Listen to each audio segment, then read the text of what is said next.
All right, let's go live, everybody. Chuck Holton here. How's it going? We are in Panama City today, and I'm actually in the Hilton Hotel here. We just wrapped up our, mm, hold on.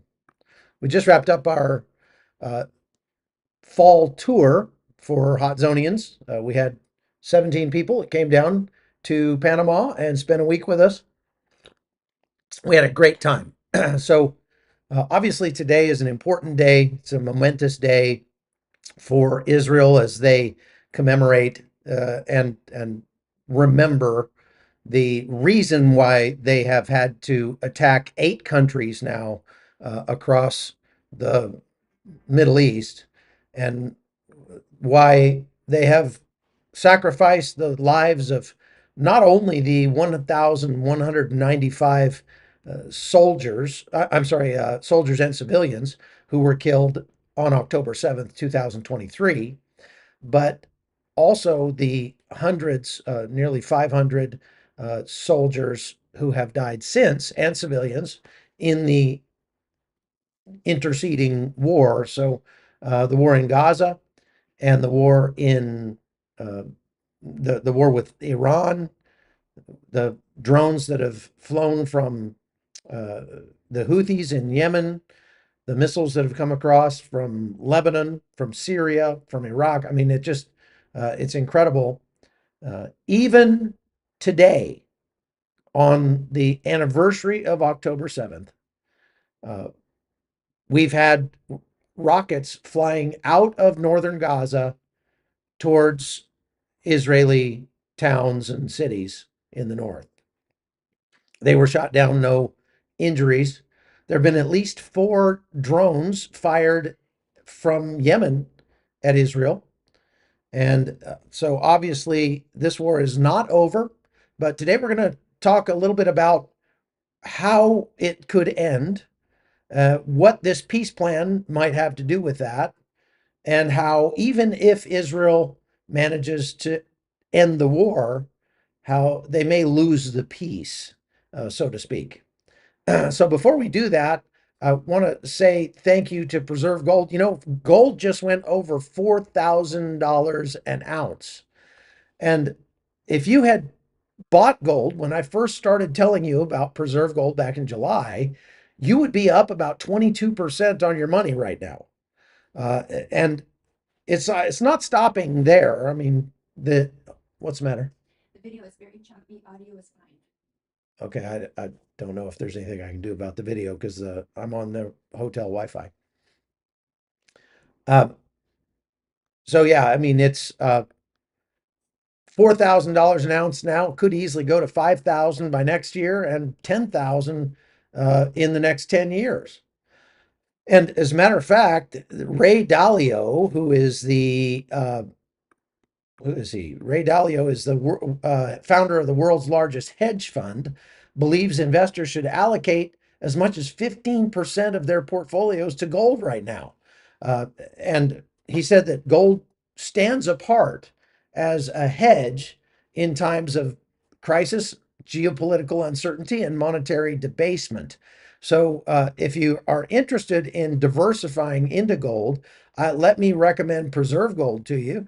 Preservegold.com/hot zone. They can help you transfer some or all of your IRA into a gold IRA. And this is not paper gold or derivatives or something. This is actual physical gold held in a vault in your name. Or they can deliver the gold to your house. They also sell silver and platinum and all sorts of other metals. So if you're interested, text Chuck to 50505 and get a free wealth protection guide right now. You could even qualify for up to $15,000 in free gold for transferring your IRA into a gold IRA or your 401k or something like that. So, hey, you might have missed out on the 22% rise since July, but I don't think gold is done. So it might be a good idea to check it out now. Go to preservegold.com/hot zone or give them a call now. All right. Now I want to first start out by saying that even people on the left are starting to understand that Israel is uh, expected to basically let people kill them without defending itself. And there was a professor from, I think, Stanford or someplace that was on MSNBC. His name's Scott Galloway, and he was talking about this on their show the other day, and I just thought it was so good. I want to play this clip for you because I think he sums it up very, very well. Take a listen.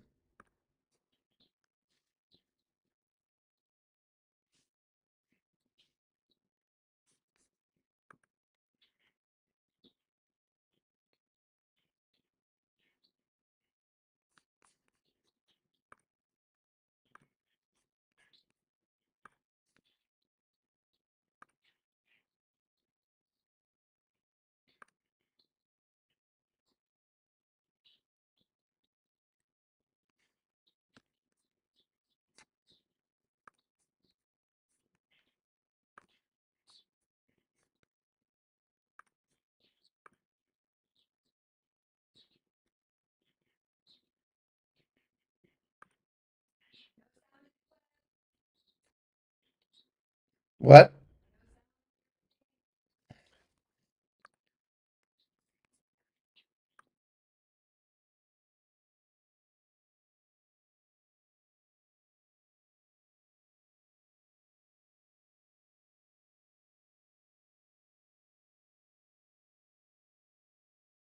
Connie says there's no sound on the video. I'm going to have to, for some reason, if I monitor the video, since I updated this software, it won't play in my ear and for you at the same time. I don't know what to do. So let me try that again, and I will put the output off to it so you can hear it. Because yeah, I want you to hear this.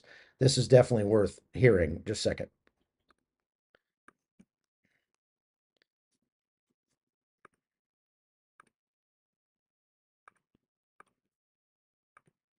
Okay. How about now? American servicemen killed at Pearl Harbor. We go on to kill 3.5 million Japanese, including 100,000 in one night. 2,800 Americans in 9/11. We go on to kill 400,000 people in Afghanistan and Iraq. We weren't accused of genocide. You had, if Mexico had elected a jihadist cartel to run their country, and then they incurred into Texas, and on a per capita basis killed 35,000 people, or the population of the University of Texas, and on the way back took the freshman class at SMU hostage and hid them under tunnels, what would we do? It'd be the great Sonora radioactive parking lot. But Jews are not allowed, and Israel is not allowed to prosecute a war. And they are prosecuting a war more humanely than we have done. The ratio of combatants to civilians is, of civilian death to combatant mortality is lower than it was in Mosul, lower than it was in Japan, lower than it was in Germany. So there's just a different standard for Jews in Israel when it comes to prosecuting a war. They're allowed to fight back to a truce, but unlike America or any other Western nation that has attacked this viciously, they're not allowed to win a war. It's a double standard. So, I mean, absolutely right there. Very powerful stuff from Scott Galloway. And talking about the fact that the civilian deaths in Gaza are actually lower than the civilian deaths on a per capita basis of the wars that the United States has fought. Going back again, talking about World War II, we were attacked, and who lost the most people? The attackers did. In 9/11, we were attacked. We lost several thousand people. The Iraqis and Afghans lost hundreds of thousands, according to his numbers. So that is not abnormal. But everybody acts like when Israel goes in and is fighting against a terrorist organization that is hiding among civilians and intentionally trying to get those civilians killed, that somehow that's a great sin on Israel's part. It's not. So let's back up just a little bit and talk about how 2 years of war have affected Israel and the wider region there in the Middle East. We are not at an end in any way, shape, or form, but we're closer to the end than we are to the beginning, I believe. It started with the biggest massacre of Jews since the Holocaust on October 7th, 2023. When that happened, I was in Armenia. I got the call and they said, go to Israel. There's been an attack. And I said, there's always an attack in Israel. And they said, not like this. And they were right. I got there. One of the first things I did was go to the kibbutz Be'eri and was unbelievable that just to see bodies laying about on the ground. You had to watch where you were stepping because you might step on a piece of a body or something. And there were still people in there cleaning the place up. There were still things smoldering that had been on fire. There were cars that were smashed and not there. They were burned by Hezbollah, by Hamas, but they were smashed by Israeli tanks as they were fighting to clear out the terrorists who had taken over the kibbutz. About 10% of the people at that kibbutz died, and it was just a real. I don't know. It's hard to even describe because they didn't just kill the people. They they desecrated their bodies. And that's something that I haven't really seen before in the wars that I've covered. Obviously, I've seen a lot of death and mayhem and destruction, but I've never seen where they, even after they were dead, took extra time and effort to desecrate the bodies.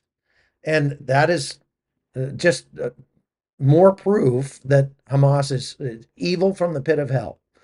Now, uh, what that has resulted in was a righteous war of defense against the Palestinians in Gaza. Uh, and they were expecting that. They knew that was to happen. They knew they would lose more people than they had killed in Israel, but they still see that as a a victory.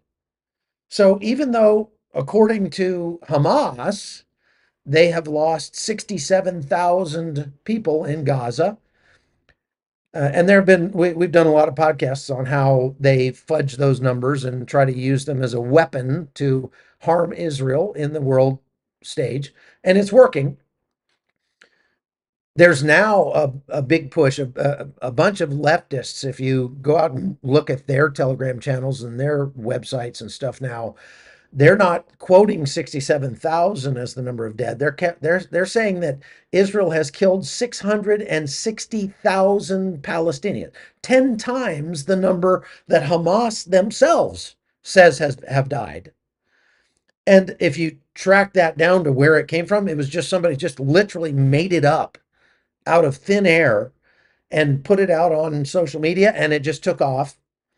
And people still, I mean, the flotilla that just got picked up going into Israel, they were putting in their social media and stuff, we're doing this because Israel has killed 660,000 people. That would be, what, about 25% or 30% of the total population of Gaza?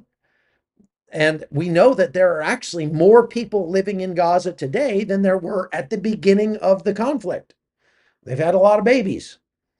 And of course, when you go to that 67,000 number from the Gaza Health Ministry, that they don't differentiate between combat deaths and natural deaths. There would have been about 40 to 45,000 natural deaths in Gaza over the last 2 years. And so that actually would track. You had 40 to 45,000 people died of natural causes. And then Israel says that they've taken out maybe about 20,000 or 25,000 militants in that time period. Well, okay, there you go. But certainly not 660,000 people. That's just ridiculous. Where they got that number is beyond me. That's crazy. So even if President Trump's peace plan ends up being successful, the scale of human tragedy of this war is going to be felt for generations across the region. And Israel has dramatically changed the dynamic in the region, and they're no longer going to. Uh, I'd put it this way: there's two things that have happened in Israel since the war started. Number one, Israel has decided we are not going to ever leave ourselves open to this again. We're not going to allow a Palestinian terror state to be established right on our borders. And we're not even going to live side by side. We're going to actually have a buffer zone between us and the Palestinians forever. So that's one thing. They've dramatically beefed up their own security and their own ability to defend themselves without outside help from the rest of the world. On top of that, Israel has been humbled. They knew that there was a possibility of an attack from Hamas at the beginning of before the war started. Their own intelligence services were warning the government of Israel that there's likely to be an attack from Hamas, and they just blew it off. They said, no, no, no, no, no. It's much more likely that Hezbollah will attack us from the north. And so they had shifted a bunch of their troops up to the north, expecting an attack from Hezbollah when the attack came in the south. They just underestimated their enemy. And as I said in this news package I put together some time ago, that is common for Israel. Israel has a history of underestimating and paying the price for that. Take a look at this package that I did about that. October 7th, Hamas launched an attack resulting in 1,200 fatalities, marking a significant oversight by Israeli intelligence. Despite having a detailed 40-page operation plan, let's start that over again. Launched an attack resulting in 1,200 fatalities, marking a significant oversight by Israeli intelligence. Despite having a detailed 40-page operation plan named Jericho Wall, according to the New York Times, Israeli authorities underestimated Hamas's capabilities, dismissing their plans as overly ambitious. Obviously, this is the worst intelligence failure in the history of the state of Israel. It's one of the worst intelligence failures, it seems, in the history of modern warfare, humanity, or states. And obviously, there will be an accounting held. But right now, Israel seems across the board overwhelmingly, sure, there are political pressures and their voices, but overall seems to be united in the understanding that right now there is an existential enemy outside trying to destroy the people of Israel, the state of Israel, the Jews. The attack reportedly mirrored Hamas's strategic plan, a combination of rocket barrages and drones aimed at crippling security systems, along with gunmen using diverse transport methods, successfully breached Israeli defenses. Any objective listener or observer is going to agree that, yeah, it was an intelligence failure, that the enemy could plan and organize that many thousands of fighters to breach in 30 different breach points, come through the fence, and do that kind of damage. However, yes, intelligence services collect a lot of intelligence, and it's hard to determine what is perfect and accurate intelligence versus what is conjecture. Now at sunrise on June 7th, Israel's military command ordered the paratroopers to take the city. They advanced through the Lion's Gate and encountered fierce house-to-house combat along the way. That morning, soldiers reached the western wall of the Temple Mount, the holiest place in Judaism. In nearly 20 years of Jordanian rule, no Jew had been allowed in the area. The Israelis have a long history of overestimating their capabilities against their enemies and underestimating the threat when it comes to the Arabs specifically. In both the 1967 and the 1973 wars, the Israelis almost lost their country because they didn't pay attention to the warning signs that were everywhere. And that should have served as a lesson in this war with Hamas. But unfortunately, they fell prey to the same hubris this time as well. So yes, there might have been indications, warnings a year before. The fact is, we know this because the players involved have said so. I had some operations orders translated. They were done by people who were Syrian, by Egyptians, and by people in the UAE. And every single one of those guys said, this operations order is the way Persian people talk. So I think a lot of this might have been planned in Iran. The aftermath of the attack raises critical concerns in how Israel identifies and reacts to credible threats. Israel knew about some of this information, but they considered it aspirational. When you think about it, this seemed like such an off-the-wall attack. You're using hang gliders and so on. Who would have thought of that? And who wants to be the guy that puts their career on the line and says, hey, guess what? Qasam is going to attack with hang gliders. Before they spend any effort on deciding who to blame, however, Israel needs to win the war. It has to go way past that. And, contra the pressure coming up from the world to create a state governed by the Palestinian Authority, which is no less genocidal, no less evil than Hamas, there needs to be a complete change in how Israel relates to those hostile populations that surround it. So the Israelis have hit Hamas and Hezbollah and the Houthis and everybody else extremely hard over the last 2 years. They have inflicted just enormous damage on their adversaries since October 7th. In that way, they have won those battles, but they may be losing the war because their standing on the global stage has deteriorated dramatically. Despite what President Trump says, the Abraham Accords are kind of in shambles now.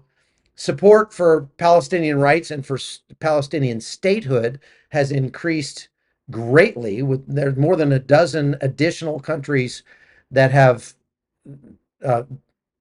recognized Palestine as a country, even though it doesn't exist as a country and there are no known boundaries or president or anybody like that.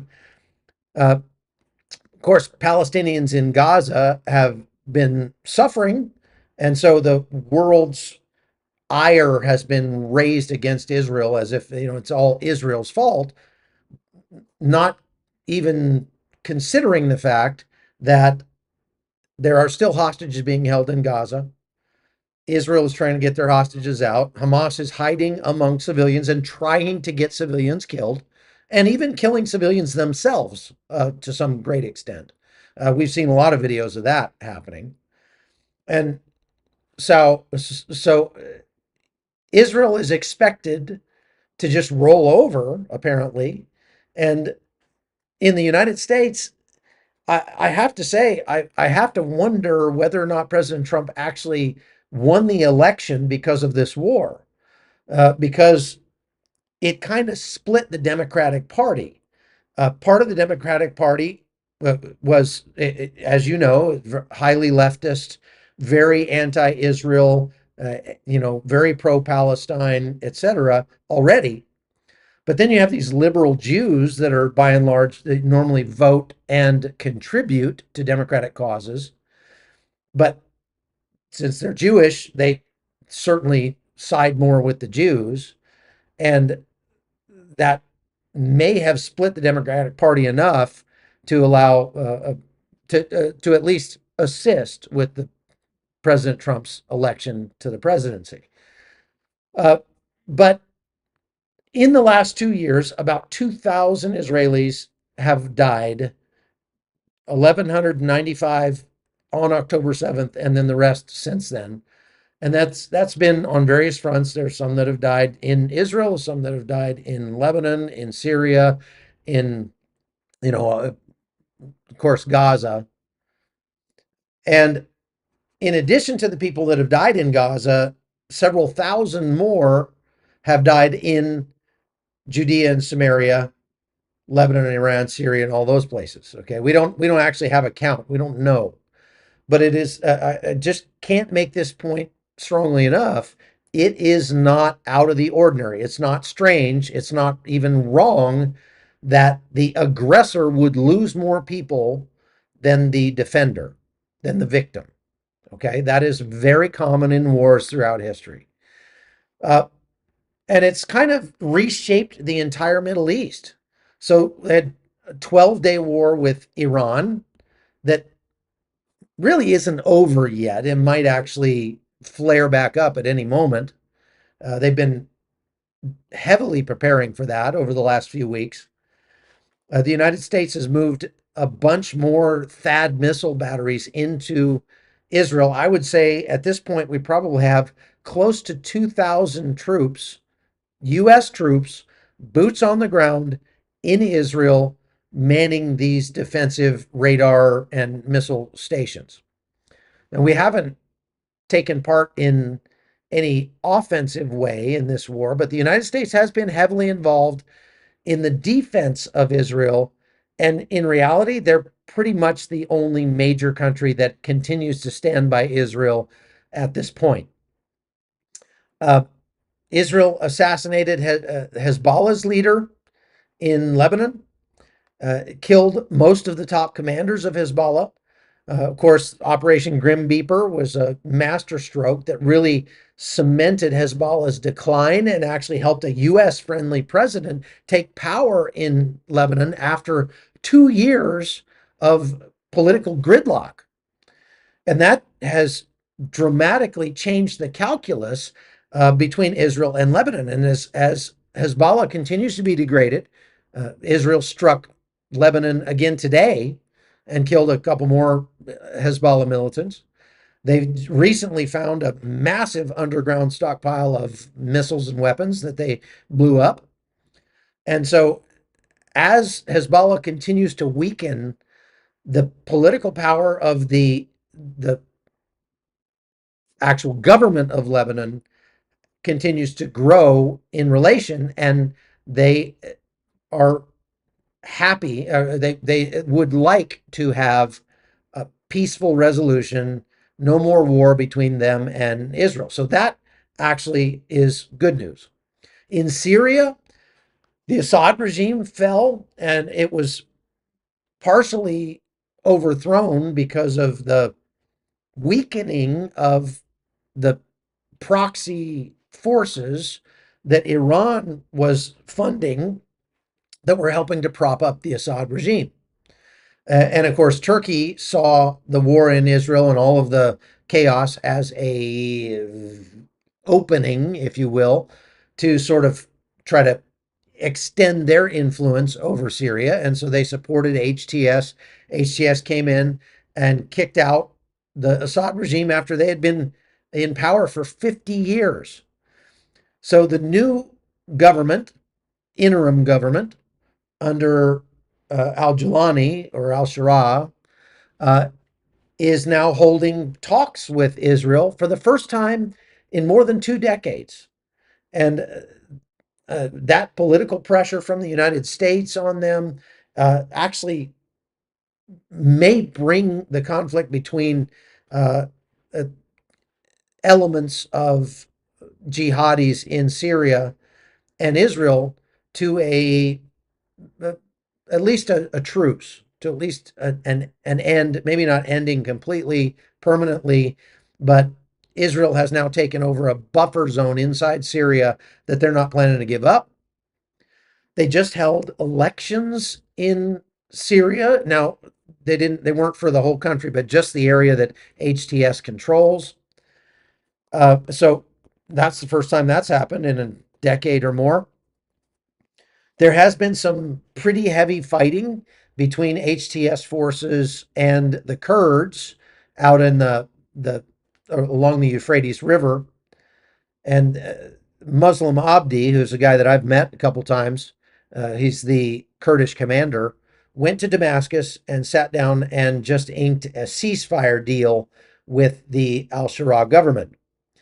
We don't know how long. That's the second or third time that they've attempted to do that. So we'll see how long that lasts, but at least there's some hopeful happenings going on in Syria. And again, all of this is due to Israel's response, very strong response to their incursion on October 7, 2023. In Iraq, the Iranian-backed militias, as they call them, the Hashishabi, have essentially stood down because Israel has said if they don't, they will get struck. And the United States has put a lot of political pressure on them. One other just side note here is that the United States has suffered casualties in this war as well. There were 3 U.S. troops that were killed in Jordan at an outpost there. by a drone from Iranian-backed militias in Syria. There have been injuries, and I don't think any deaths, but other injuries of U.S. troops in Iraq and in Syria. We just had an attack against the remaining U.S. forces in Syria about 3 days ago. So, and that's not making the news, but it's still happening. And we still have boots on the ground. We still have in the region about 45,000 troops, and they are in harm's way. Okay. So Iraq is, they talk a big game. They keep saying if Israel strikes Iran again, that there will be strikes on Israel from Iraq. If that happens, Iraq is going to get to have some things spontaneously combusting around their country as well, you can imagine. The United States likely wouldn't stand by and let that happen. So I don't think there's a huge threat on Israel out of Iraq, but it is still there. Still exists. Folks, let me just stop right there for a minute and ask you to please post in the chat where you're watching from. I forgot to tell you that at the beginning. And also go over to chuckholton.com. We put a lot of extra content up over at chuckholton.com. We put up early access videos for our supporters over there. You can support the work that we do by becoming a supporter over there. It's $9 a month, and I think we do a lot to make that worth your while. I'll just give you one example of that. There's a kind of mini documentary that I made about a town in the southern part of Israel called Ein Habazor, and how they were attacked by Hamas on October 7th, but they didn't end up losing anybody. Nobody died. Excuse me. Nobody died in Ein Habazor because they were prepared for that. I'm going to show you just a little excerpt of that documentary and take a look. Out the back gate, right into a waiting squad of terrorists. We saw the ambush of 2 pickups and several motorcycles with a bunch, about 30 terrorists that start massive shooting on the car. My brother was hit for the second time in his hip and in his belly, several bullets. All the windows was exploding. I was managed to drive in reverse. We managed to escape. Remarkably, no one from Ein Habazor was killed or kidnapped that day. The village's preparedness played a crucial role in their defense. But we went out, all of us. All of us went out, and what actually saved us? Yohav is the head of the security here in the village. He is? Yeah. And we being a few months before October 7th, there was a lot of car stealing here in the village. Nothing terror, but car stealing. And he decided. Stole them? Palestinians? No, not Palestinian, but people that we're not 100% sure, so I don't want to say, but. Wow. I didn't know there was that kind of crime in Israel. So we decided that we're going to take care of our security, no matter what. So the entire video is up over at chuckholton.com. You can go watch that right now as a supporter over there. And I would recommend that you do that. I think it's important to take lessons from what happened on October 7th, where we see that the kibbutzim that were not prepared with a defense unit ended up losing a lot of people, having a lot of people die. And those that were prepared, for whatever reason, ended up coming out much better. We should think about that in our own lives, because as I've been talking about over the last couple of days, the kind of descent into chaos that we're seeing in the United States in places like Chicago and Portland, and how important it is for us to create and maintain and improve the relationships that we have with the people that live around us, because that is what you do to build resiliency and safety and security for you and your family.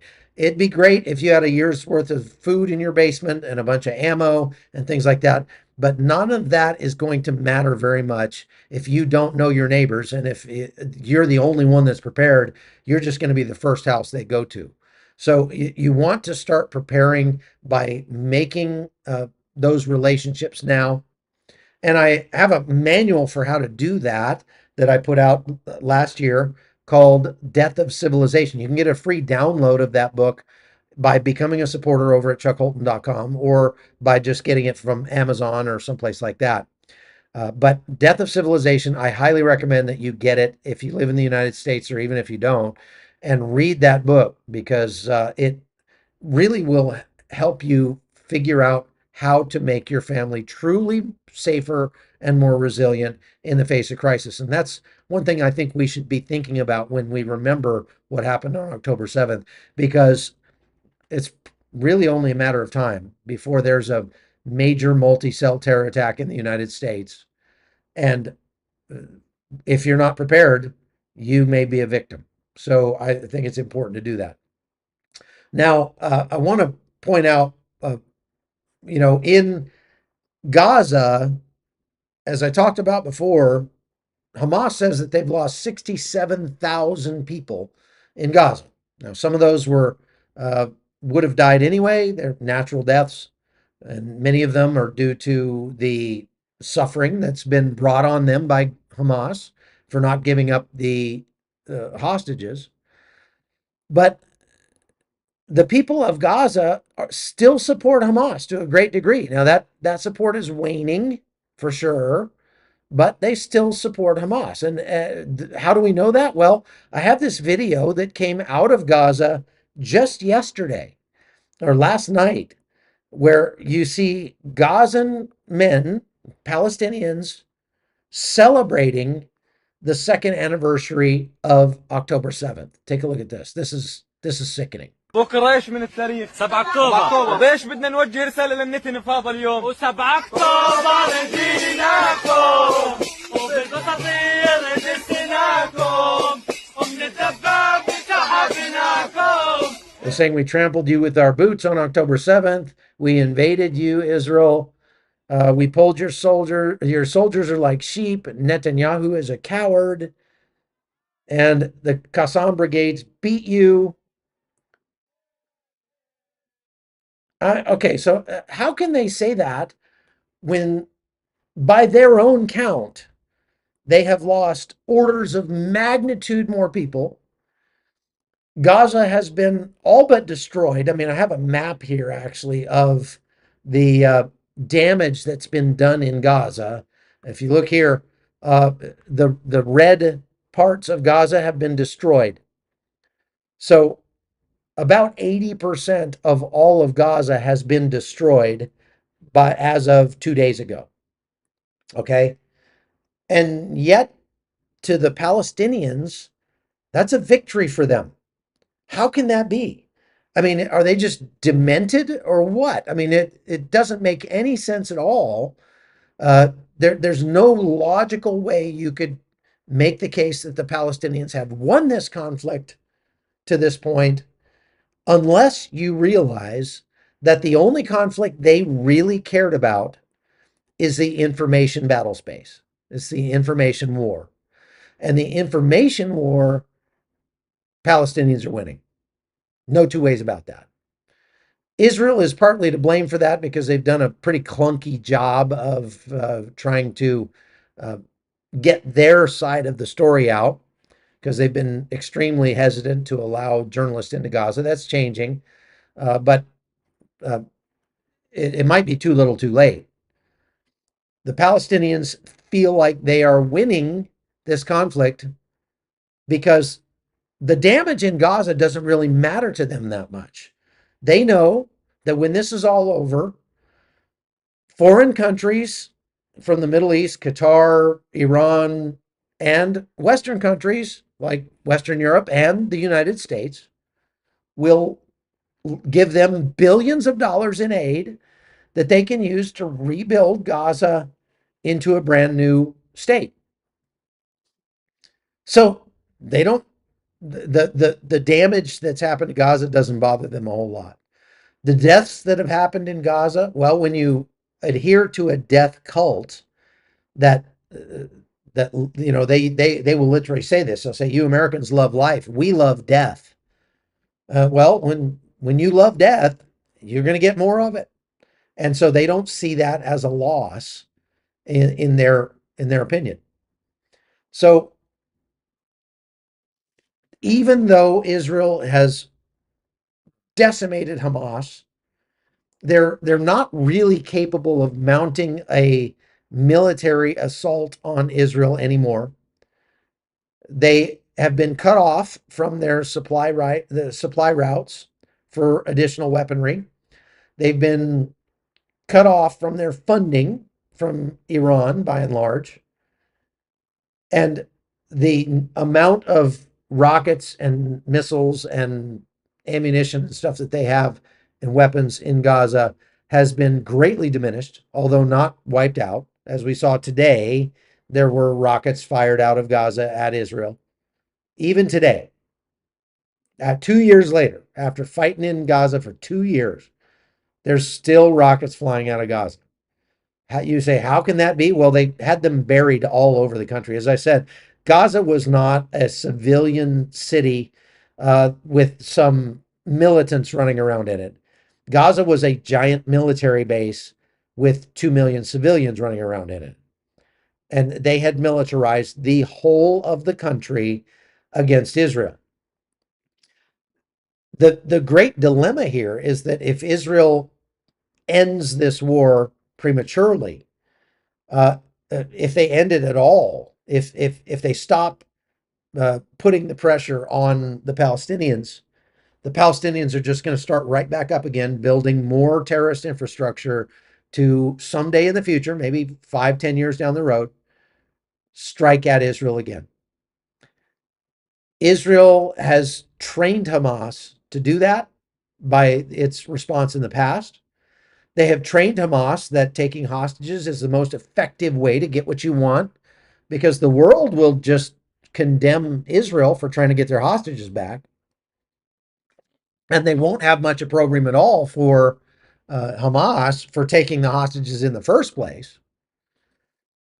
And if for every Israeli that Hamas grabs and takes hostage, they will get hundreds or even thousands of their own Palestinian terrorists back out of Israeli prisons.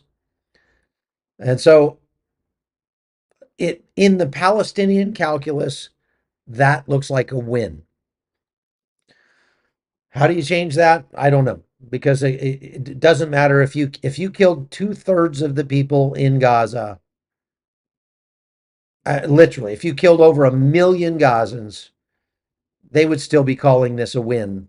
They would still be saying that they won the war. So prayer, maybe the only thing.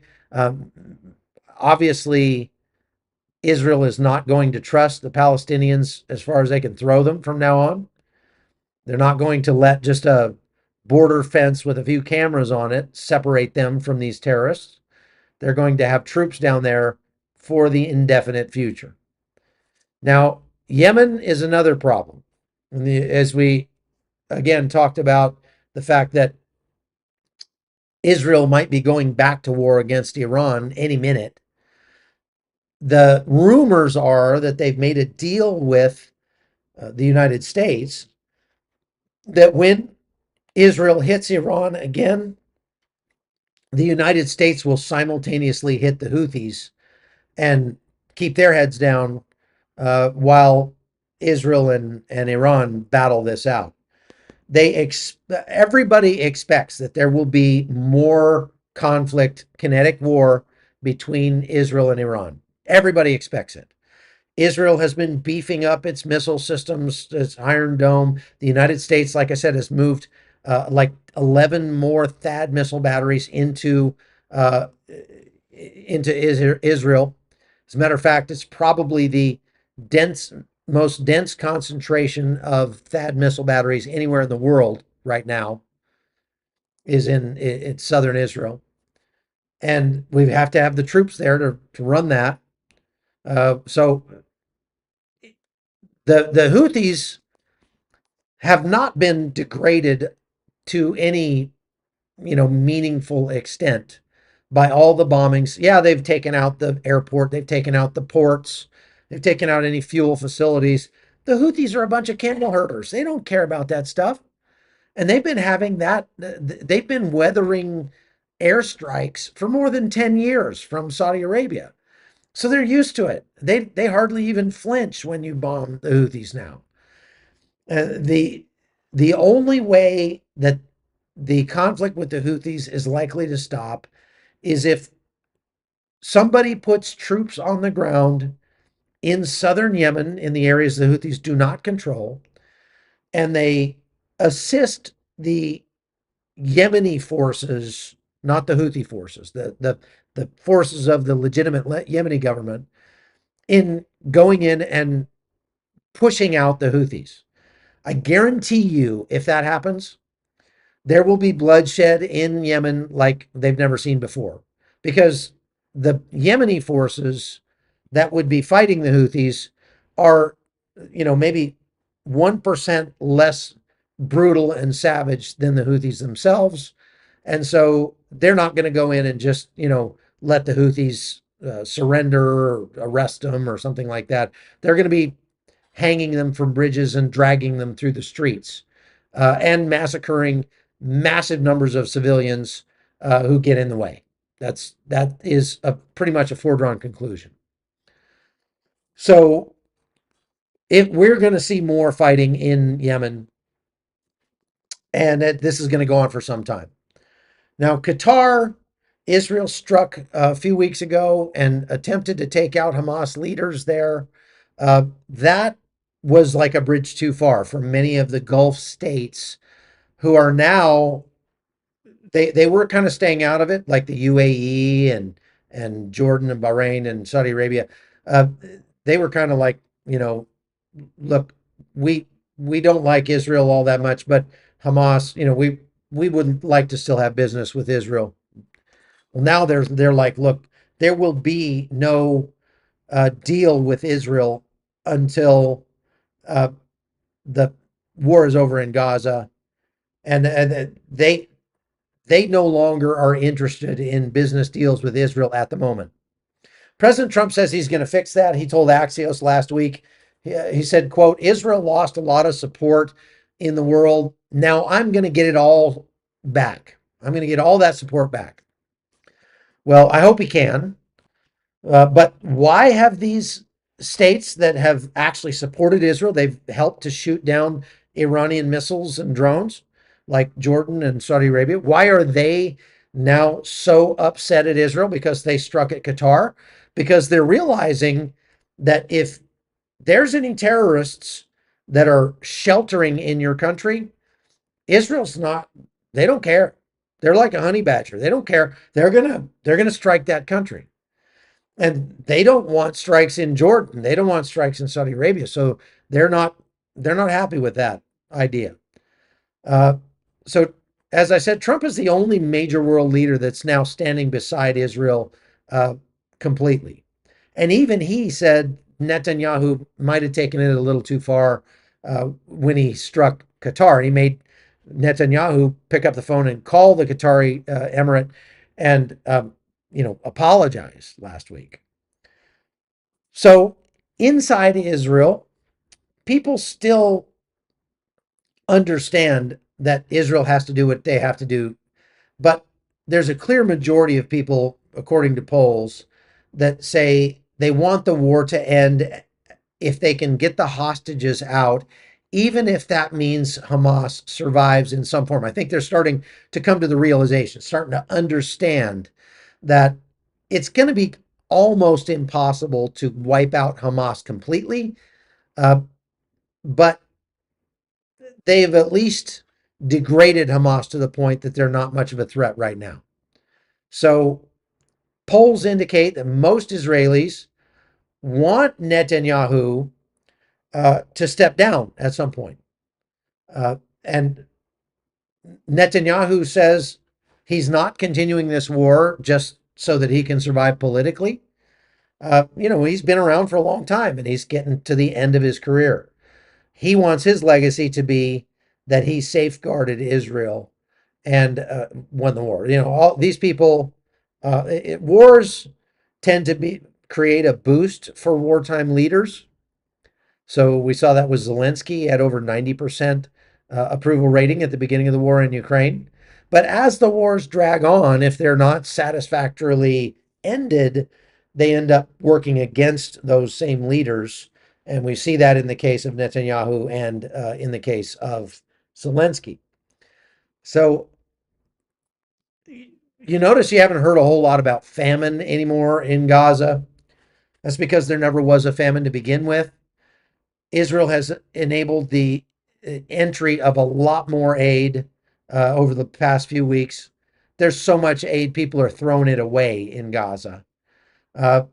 So that really is not an issue, but it certainly worked against Israel until Israel started fighting a lot harder in the information battle space. Hamas popularity in Gaza still remains, but it has dropped. There are militant groups that are forming that are saying, we're going to govern ourselves now. We're going to have a gated community down in the south, whatever. And it's likely that Hamas may agree to some form of ceasefire, releasing some of the hostages, because they see these militias that are popping up around Gaza as a bigger threat to their legitimacy than the IDF, because the people of Gaza, the Palestinians, they're never going to support the IDF. They're never going to like the IDF. But many of the Palestinians are saying, yeah, we're going to go with the strong horse. And if that strong horse is a local militia, a local tribe or something, we're going to ally ourselves with them. And that will more quickly degrade Hamas's legitimacy as a governing body in Gaza. So Hamas needs to go focus on fighting those militias. So they may actually release the hostages so they can get a ceasefire with the IDF for the time being so that they can do that. Look, the bottom line is the motivation that Hamas had to launch the attack on October 7th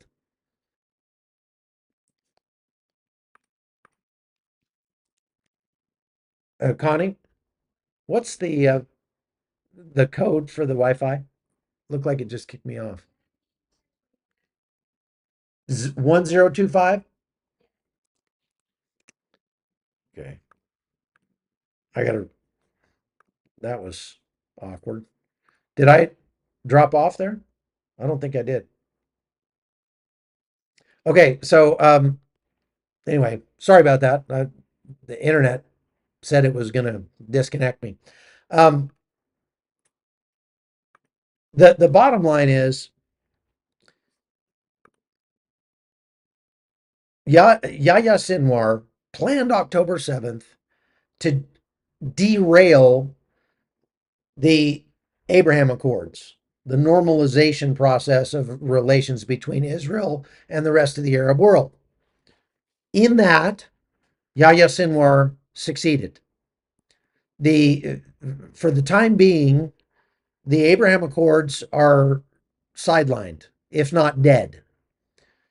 On the other hand, there's an opportunity now with the plan that President Trump has put forward to return that to the land of the living, so to speak, and to start the normalization process over again, because it calls for a credible path to Palestinian statehood.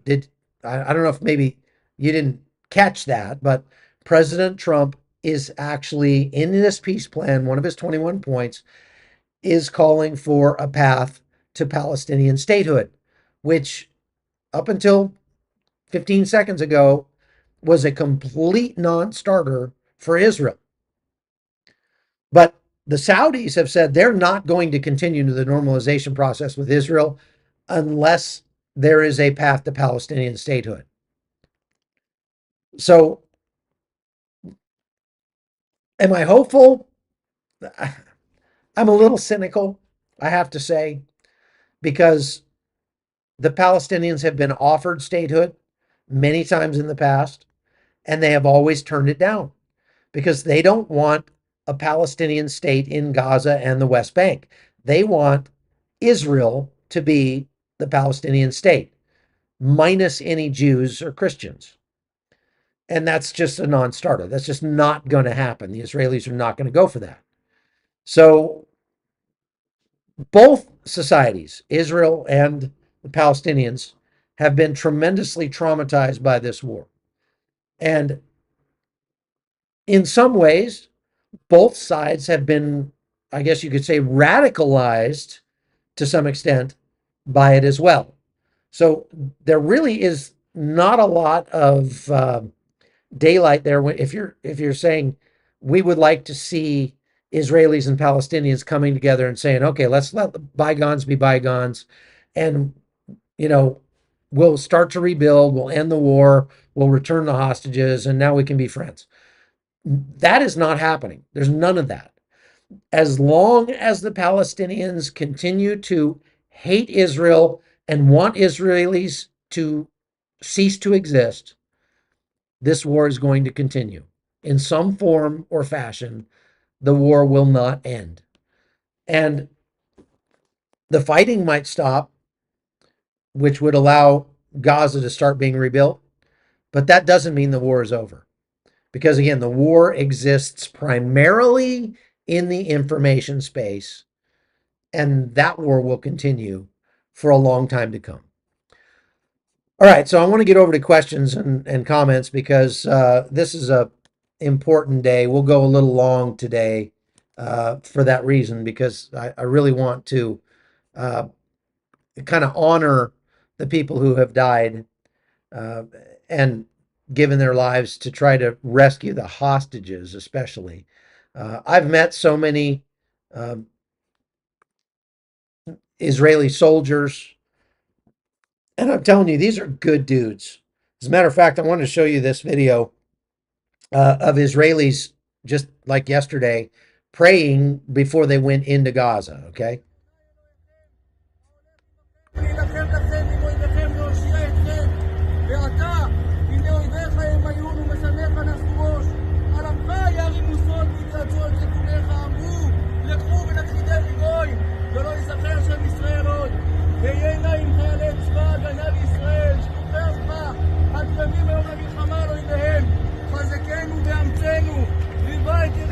So we should keep those Israeli soldiers in our prayers. We should keep the remaining hostages in our prayers. There are, I think, 48 hostages left. About 20 of those are living, and the rest are not. There is a possibility that we might see a return of some or all of those hostages in the coming days. Let's pray for that to happen. And so before we get to the questions, I think that we should join those Israeli soldiers and pray to the Most High God that there would be an end to this war and that the hostages would be freed. So would you pray with me if you're the praying type? Thank you. Lord, we just come to you right now and we ask you to just effect the release of the hostages. Use your mighty right hand to free those hostages. We've been praying this since day one, and we know that you can do it. You have the power to release those hostages, to get the Palestinians to lay down their arms and to stop fighting. Lord, I pray that they would do that. I pray that there would be no more Palestinian deaths. It wouldn't be necessary because Hamas would be defeated, and the people themselves would see and know that the fault for the suffering that they've been under is right at the feet of Hamas. Lord, I pray that every one of those hostages that's still being held, that's still alive, would have a deep sense of peace, as we say, the peace that passes all understanding, that you would just flood their hearts with that peace. You would send your ministering angels to care for them. You would keep them alive and allow them to be freed. And you would allow all of those IDF soldiers to go home to their families. And you would continue to protect Israel, as we've seen you do miraculously throughout this war, and that the Israelis would see that that protection comes from you, that they would no longer suffer under the hubris of believing that they themselves had the power to protect Israel. We know, Lord, that you have your hand on Israel, and we pray that you would keep it there, that you would bring peace in Jerusalem, and that America would be blessed for standing beside Israel throughout this war. We pray these things, Lord, in Jesus' name. Amen. All right, so I'm going to get to the questions now. Where is Turkey in all of this today? Turkey is taking advantage of the situation to try to extend their influence in Syria. That's probably the most. They have been highly critical of Israel throughout the war, and they continue to be. But that's to be expected because their president is straight up Muslim Brotherhood. So Mike Silva says, are we witnessing a change of what the world views as morally acceptable right before our eyes?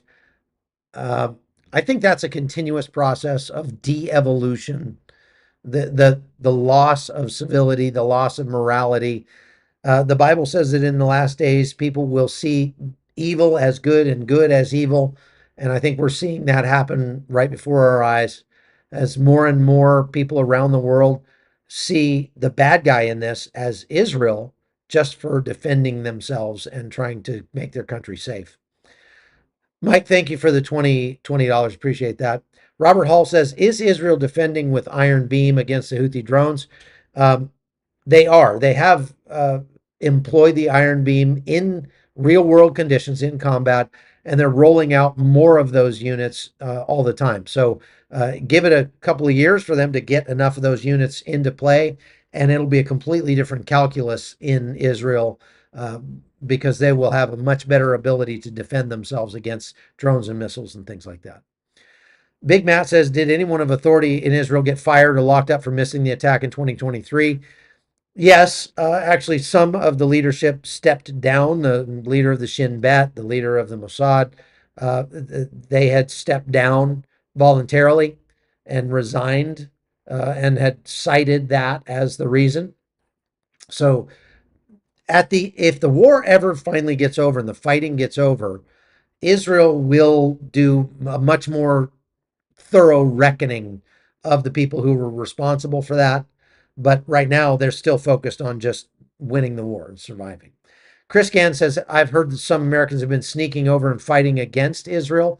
I have not heard any of, I've not seen any evidence of that. There are some Americans who are American Palestinians who were stuck in Gaza or in Judea and Samaria when the war started. Some of them have been killed in Judea and Samaria because they were engaged in attacks against Israelis. So there was one kid from, I think, Maryland, who was a Palestinian American. He had American citizenship, but he was in Samaria and he was throwing rocks at Jewish cars, and he got shot and killed.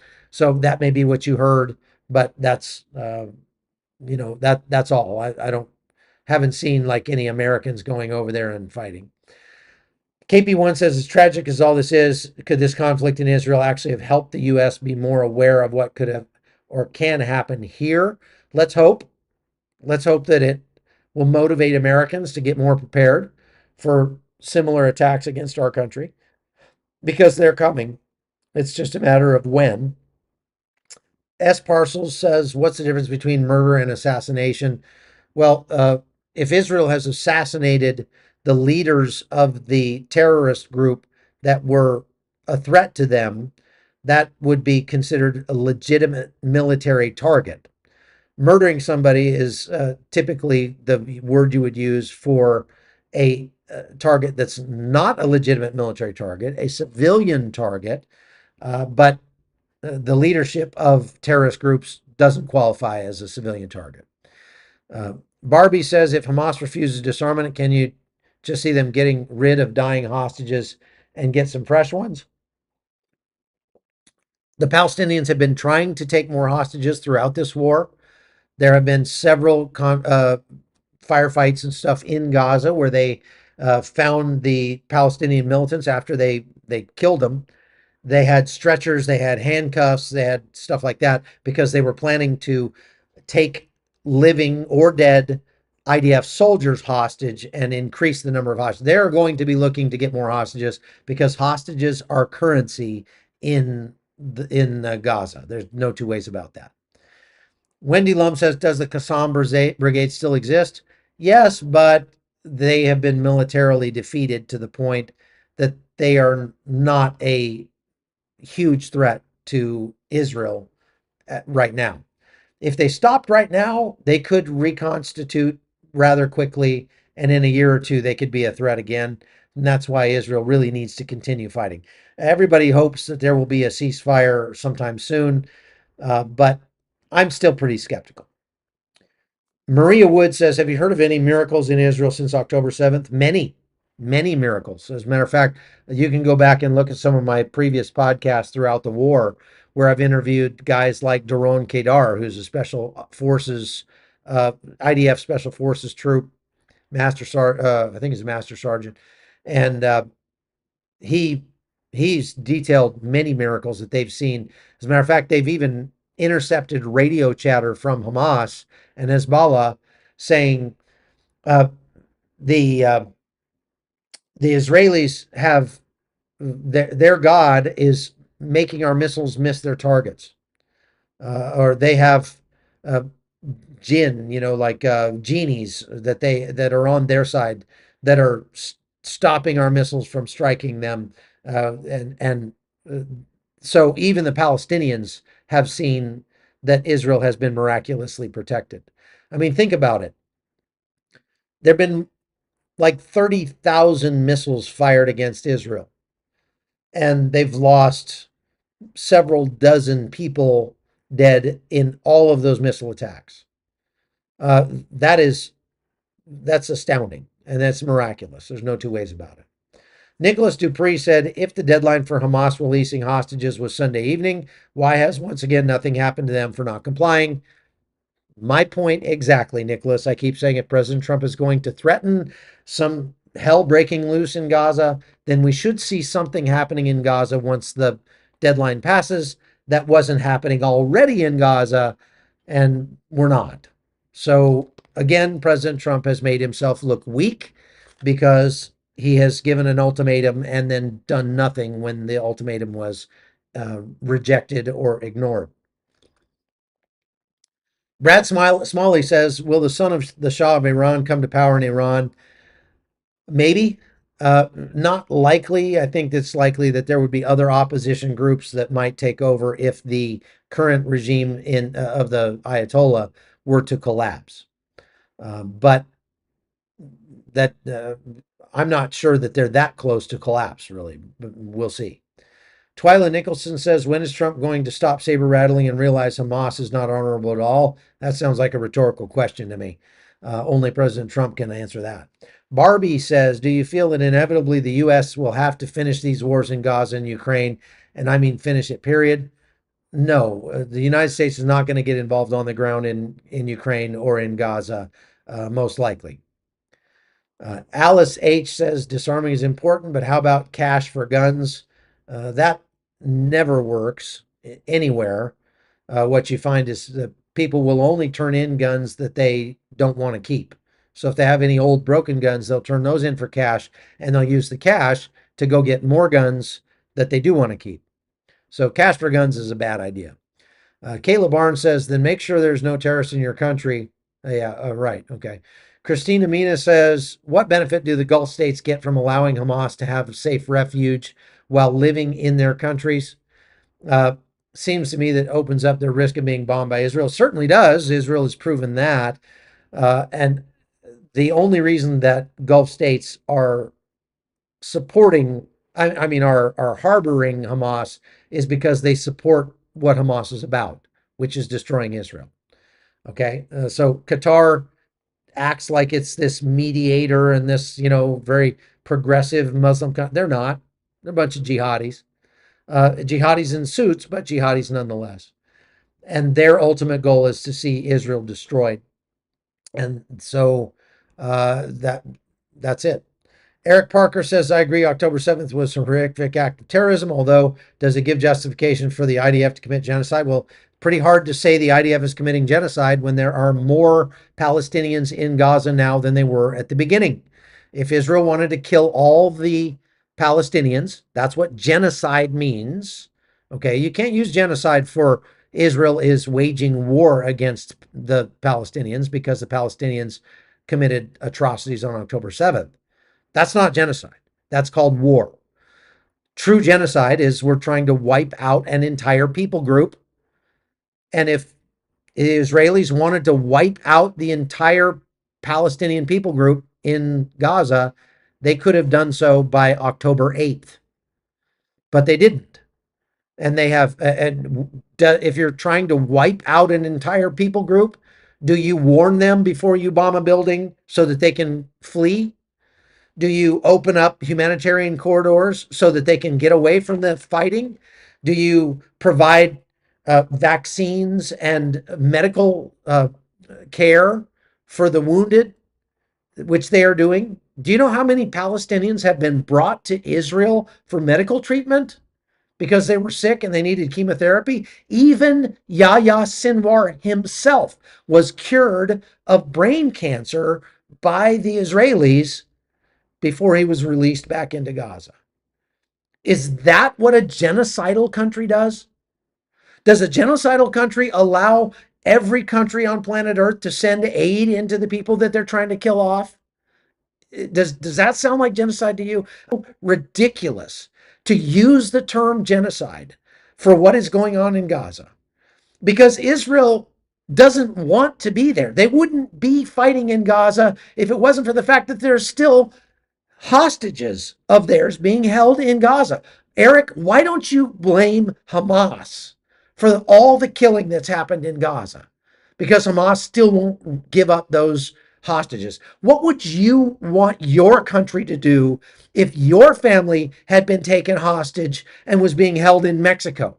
Would you want them to, if the United States sent the military in to try to get your family members out of Mexico because they're being held hostage by a cartel, would you call that, the United States is trying to genocide Mexico?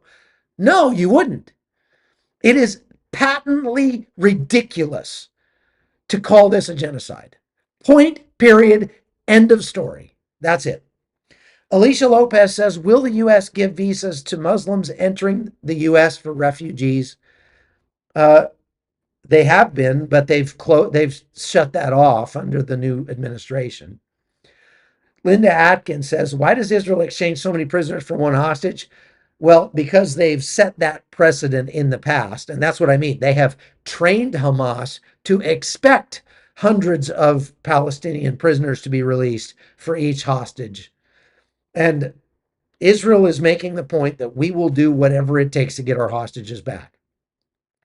Stanley Davis Jr. says, are the Palestinian Jihad and Al-Aqsa Martyrs Brigades going to be rendered ineffective?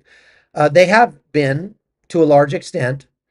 And again, it just depends on how far Israel is willing to go to decimate the military capability of Hamas. They're not going to destroy Hamas as an organization.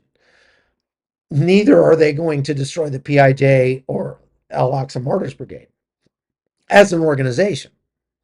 But if you destroy all their tunnels, all their headquarters, all their communications abilities, if you destroy all of their weapons, or at least the vast majority of them, if you hunt down and destroy all of their rockets and missiles, it's going to at least be some time before those guys can threaten you again. And that is the objective in this war. That's the greater objective now. It seems like for the Israeli people, the objective has shifted. At first, it was, number one, destroy Hamas. Number two, get back our hostages. Now it's flipped, and it's number one, get back the rest of our hostages, and number two, continue destroying Hamas however possible. Eric Parker says, why do you include all Palestinians in Hamas? Are there not innocent civilians? There are innocent civilians, and those innocent civilians are dying in this conflict And they're dying because Hamas is intentionally positioning themselves with those civilians and hiding behind them. So again, Eric, if your family member, your wife, your children were taken hostage by a cartel in Mexico, and the cartel in Mexico was locating itself in a daycare center surrounded by children, would you just want the United States to just walk away and go, oh, well, they got some kids in there. There's nothing we can do. Can't go in there. We're just gonna, sorry, with nothing we can do to get your family back. Or would you want the United States to do everything it could to try to extract your family from there and minimize the number of civilians that got hurt? In warfare, you're never able to minimize the number. You're never able to completely wipe out and hurt no civilians. It's not possible. There are always civilian casualties in war. And you might not know this, Eric, but in most wars, going back all through history, World War II, Korea, Vietnam, Grenada, Panama, the number of civilians that are killed in those wars is always higher than the number of militants, of soldiers killed. Always. Usually it's as much as 3-1.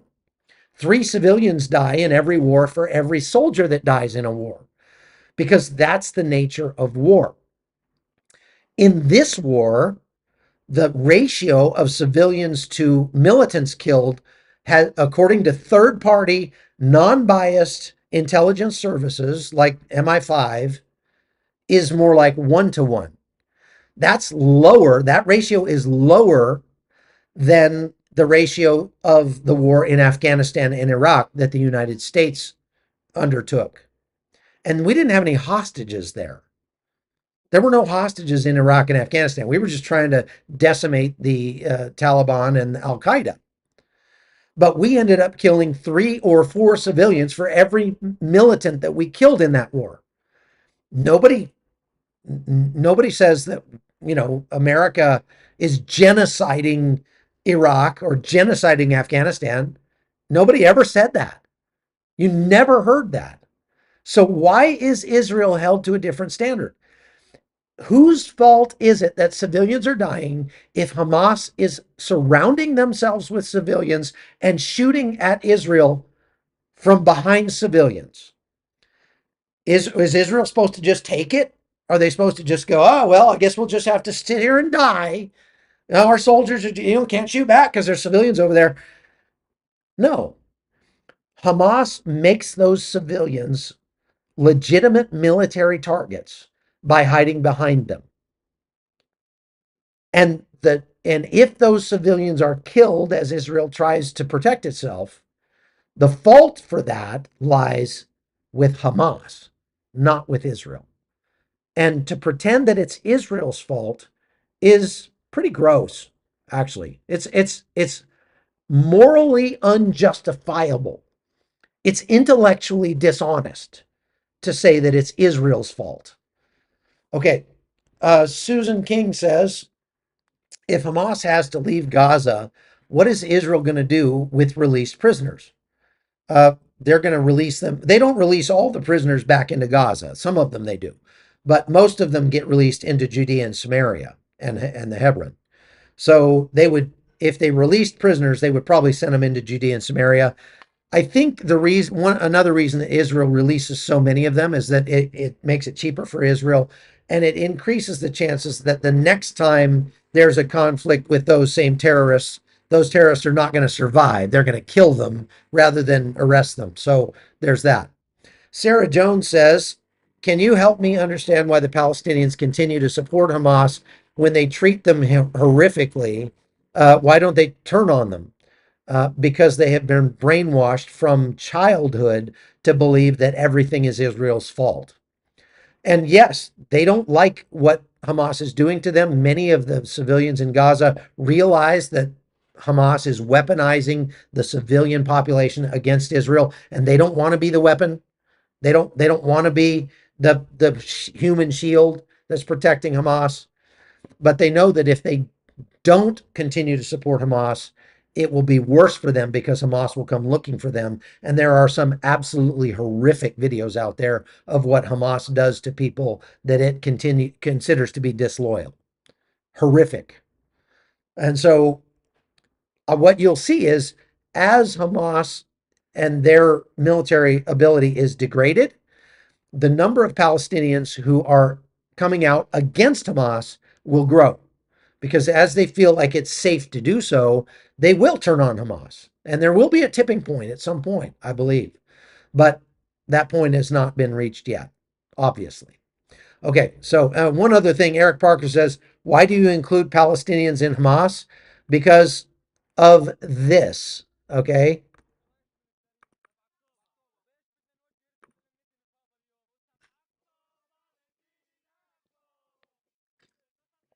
These are everyday Palestinians, and they're saying they're celebrating yesterday. This is yesterday. These Palestinians are celebrating the 2-year anniversary of October 7th and making fun of the IDF and saying that they won and Netanyahu's a coward and we beat you, etc., etc. Those are everyday civilians. Did you notice the little boys down at the bottom of that? Here, I'll show you again. Look at the little boy down at the bottom. He's playing the drum. Okay, they start them on this Jew hatred very, very young. And the only way to fix that is to kill their leaders and to reschool the young people to not hate Israel. And I will just end today by saying, the well-known quote, I believe it was Golda Meir, who said that there will only be peace in between the Israelis and the Palestinians when the Palestinians decide to love their children more than they hate Israel. But that day has not come yet. So that's all I've got for today, folks. Thank you very much for watching. I appreciate all of you. I hope that you will go and take a look at chuckholton.com and all the extra content we have over there. Make sure that you hit the like button on the way out. And if you want to support what we're doing, you can contribute here on YouTube. You can go to our link tree, which has PayPal, Venmo, Cash App, that sort of thing. Or you can just go become a supporter at chuckholton.com. We appreciate all of you very much. And we will see you again next time. Please make sure to check out our sponsors in the link below as well. Take care.